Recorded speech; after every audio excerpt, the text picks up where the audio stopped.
Boa tarde a todos. Em primeiro lugar, um agradecimento muito especial à Sra. Presidente da Fundação Liceu Leitão, Patrícia Viegas, Cristina Cruz e ao Dr. Manuel Machado, Presidente da Câmara, e ao professor Alexandre Sá, por se terem lembrado de mim e por vocês terem dispensado este tempo, não para mentorar a mim especial, mas ao painel no seu conjunto, e à Fátima Campos Ferreira, por ter vindo de Lisboa cá para nos tentar moderar. Eu acho que todos nós vamos comportar muito bem, não precisamos de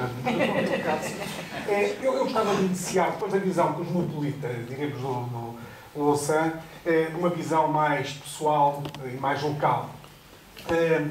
O meu pai tinha eu fui criado o meu pai tinha uma adega, uma taberna e uma mercearia. E tinha os seus clientes habituais. E um desses clientes habituais era um homem que tinha estado em França a combater. Era um homem notável, um homem muito educado, muito cordato, e que tinha uma curiosidade sempre aos domingos. Usava na lapela um velho emblema com um capacete de ter estado na guerra, na Primeira Guerra Mundial. E eu sempre fui habituado nessas conversas nesta taberna a perceber como é que nós fomos para a guerra numa situação de não preparação dos nossos efetivos, sem grandes recursos económicos, militares, sem preparação, e no fundo enviámos para a França uma grande quantidade de carne de bacalhão, exatamente como o caso que eu referi, e que só por sorte alguns sobreviveram, como era este caso que eu conhecia, com esse tal capacete que ainda hoje continuo a recordar em muitas circunstâncias, como estou a recordar aquilo que me fascinou enquanto criança. E nessas conversas também percebi que não morremos só em França, nós morremos, ainda ontem estive em Alenquer, e por acaso numa câmara muito bonita estão referências sobre aqueles que morreram de Alenquer nas nossas colónias, na defesa das colónias, e aqueles que morreram em França, logo à entrada do espaço Conselho de Alenquer.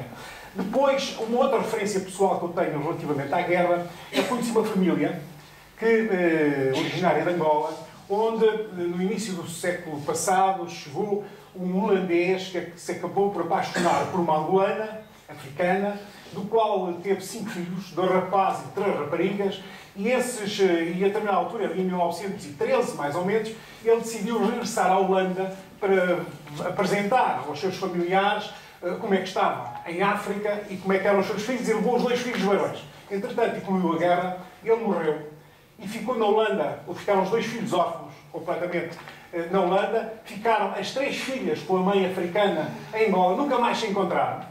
O que prova o que às vezes a guerra tem um sofrimento indireto que não é quantificado nestas coisas com as pessoas, e esta família nunca se reunificou, a não ser já numa 3ª geração, em que um dos filhos um dos netos ou bisnetos dessa mulher africana teve a oportunidade de ir à Holanda e tentar perceber onde é que estavam os tais seus tios antigos, ou seus avós, que tinham desaparecido e tinham vindo com o pai, porque felizmente encontrou sucessores deles, familiares, e acabaram por a família se reencontrar ao fim destes anos. Curiosamente, esta figura que eu vos estou a falar é uma figura muito conhecida em Portugal, muito conhecida humanista em Portugal, e que até tem estado ligada a muitas missões humanitárias em palco de guerra em Portugal, no estrangeiro, e por isso, talvez por esta razão, ele tem isso. Mas nessas conversas da taberna, há uma outra referência pessoal que eu guardo, que não tem a ver já exatamente com a Primeira Guerra, mas com a Segunda, e também há historiadores que até dizem que da Primeira e a Segunda há toda uma continuidade de conflito que não se pode até se separar, porque, no fundo, o enxoval do Acordo de Versalhes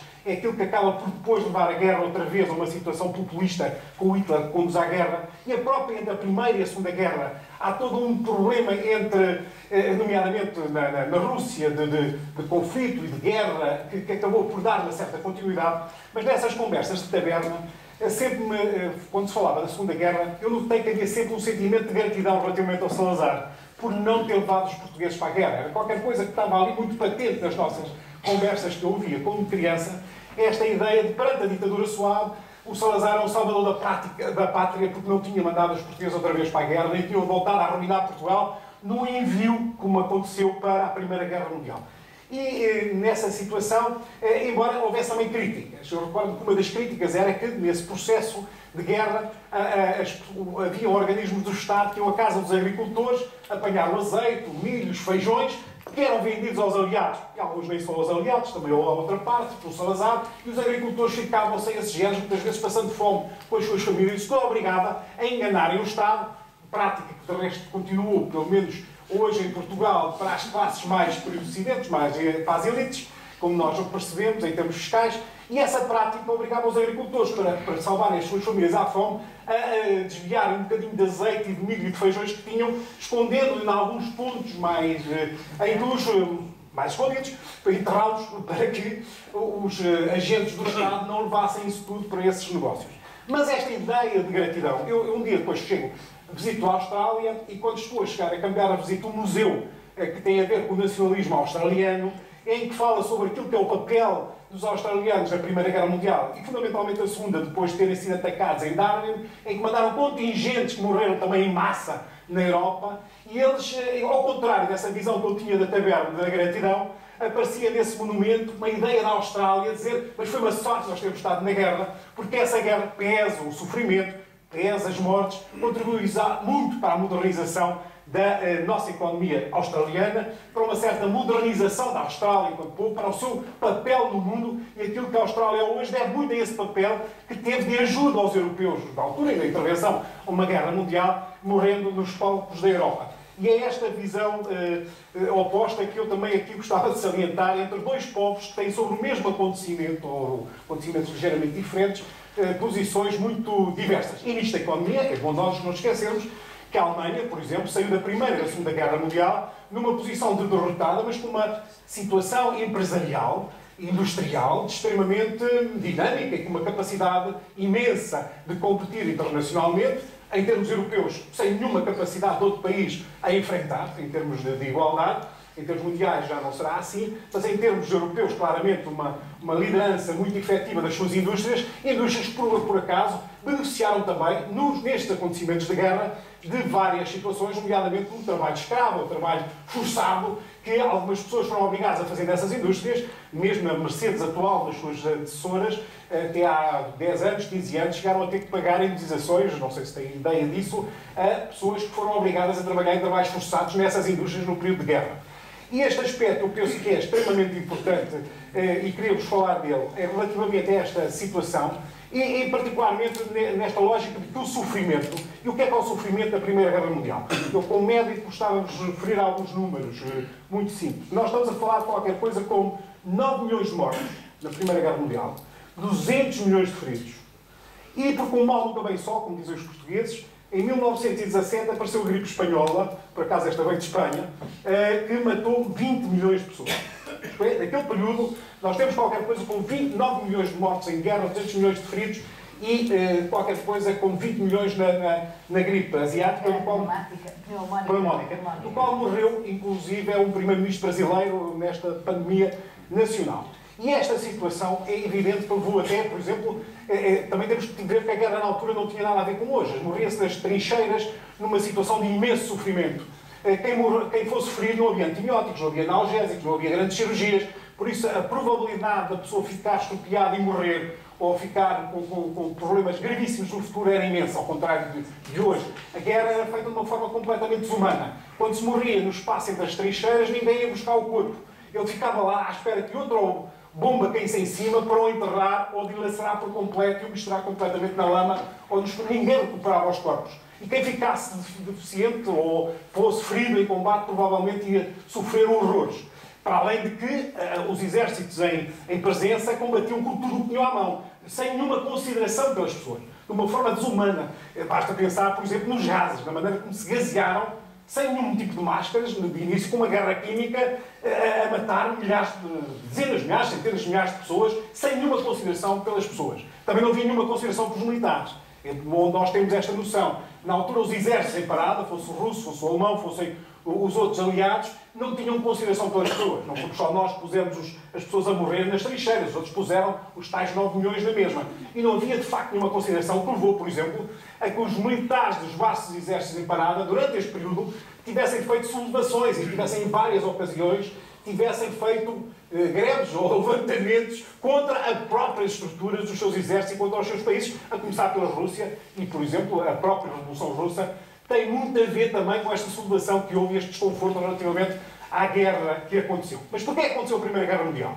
Aconteceu a Primeira Guerra Mundial fundamentalmente por os impérios que na altura existiam não estavam muito satisfeitos com os seus limites, tinham alguma vontade de acertar fronteiras e, acima de tudo, porque nos Balcãs, como hoje existem, havia uma componente cultural religiosa muito forte, onde há os ortodoxos, os cristãos ortodoxos, os cristãos católicos e os muçulmanos, que queria que aquela zona da Europa esteja sempre em permanente evolução, como vimos recentemente, quer com o jogo de futebol entre a Sérvia e a Albânia, quer com aquilo que foi os combates recentes na Bósnia ou no Kosovo, e, a determinada altura, há um sérvio que mata o futuro, o arquiduque Ferdinand, que seria o futuro imperador austro-húngaro.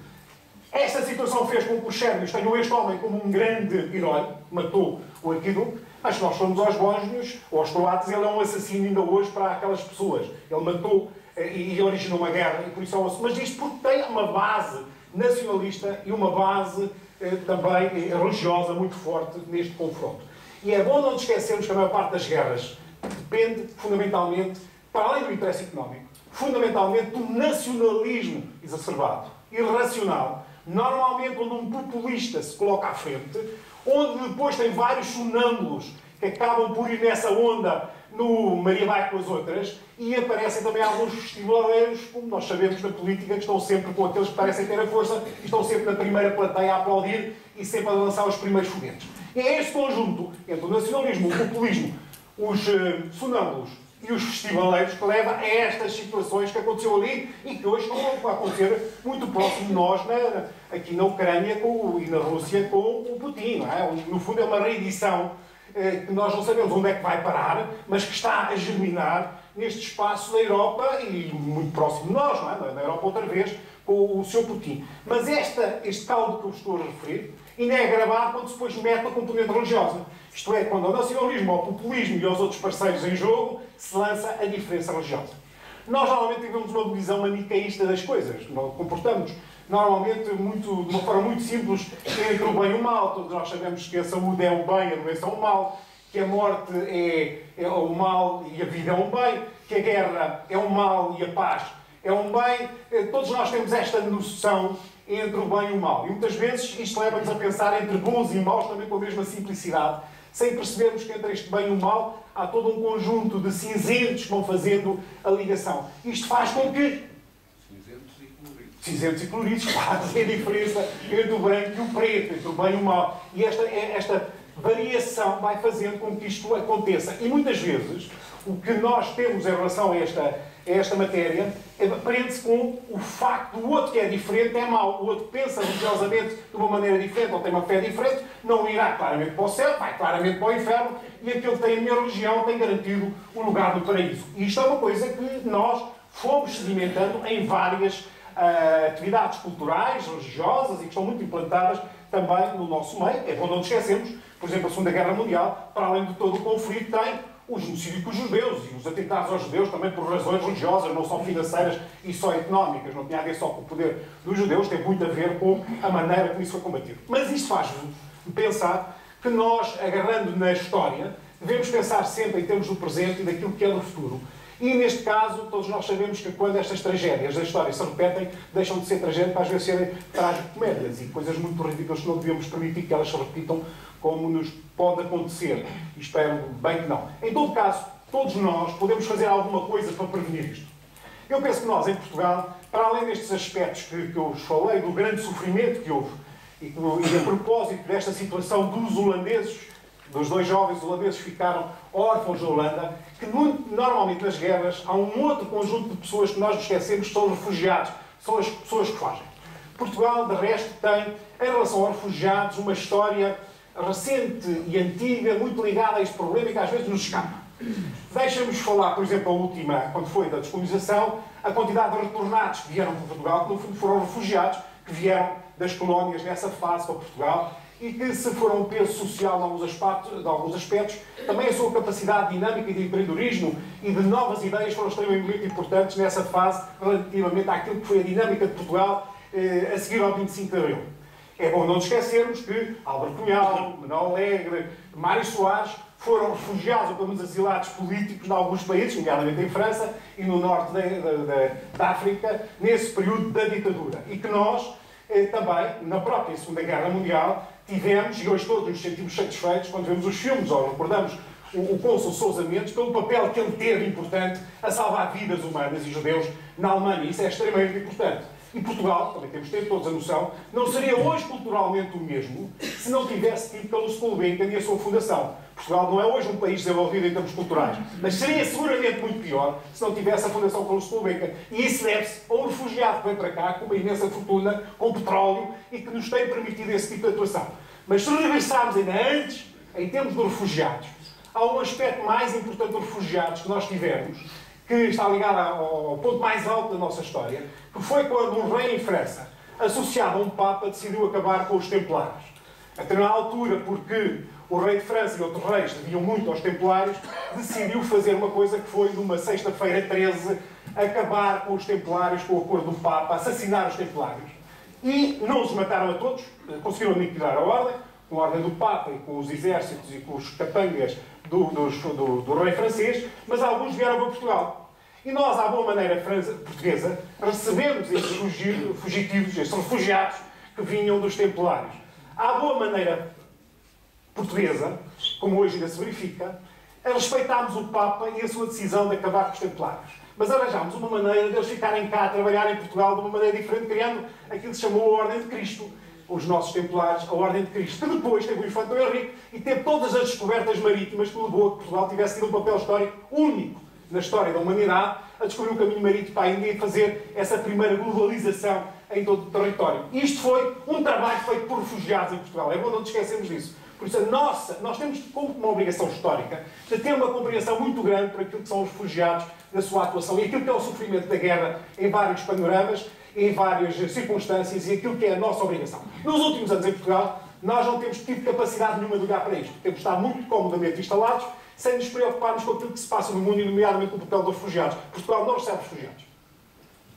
Hoje, em Portugal, nós somos dos piores países da Europa a receber refugiados. Eu quero-vos dizer, e por isso, na minha lógica, que já às vezes falo aos amigos, que eu sou médico, tenho muito o hábito de olhar para as pessoas, ver os sinais, os sintomas, o diagnóstico, mas acho que nós temos a obrigação de formular terapêuticas, e se não podemos salvar a humanidade, pelo menos possamos salvar o nosso amigo que vem à consulta, ou o nosso conhecido que vem à consulta. E neste caso, eu acho que nós temos a obrigação de fazer alguma coisa por refugiados em Portugal, no sentido de não os podendo proteger a todos, não podendo salvar todos os refugiados, mas pelo menos salvar ou proteger aqueles que nos chegarem ao pé de nós e que pudermos apoiar. Eu estou neste momento envolvido num projeto, no sentido, durante o próximo ano de 2015, nós podemos receber em Portugal algumas dezenas de refugiados vindo de alguns palcos de guerra, no sentido de tentarmos a sua integração e a sua inclusão no espaço português, no sentido de que não que venham outros templários para nos obrigar para nos escolher outros caminhos para o marítimo, que venham outros Carlos Gulbenkian com cheios de petróleo, mas no sentido que nós temos essa obrigação humanitária perante essas pessoas. E depois aquele aspecto que eu também acho que é muito importante, que é aquilo que vos falei. Normalmente os populismos tornam-se mais agressivos e mais perigosos quando há uma base religiosa por trás delas. E nesse sentido, eu também estou envolvido num projeto para este ano iniciarmos a construção de um templo ecuménico universalista, que seja, no fundo, na região de Coimbra, uma construção arquitetónica que traduza um discurso filosófico de tolerância e de respeito para com o diferente. Para que nós tenhamos a ideia de que as coisas não são só entre o bem e o mal, entre o bom e o mal, mas que nós percebamos que há aqui toda uma variação e que nós devemos, de alguma maneira, atenuar esses tipos de conflito, também com a lógica que não será construirmos um templo na zona de Coimbra que vai resolver o problema religioso, mas pelo menos é mais um grãozinho de areia, é mais um contributo, é mais um exemplo que nós temos que dar. E da minha parte, muito obrigado.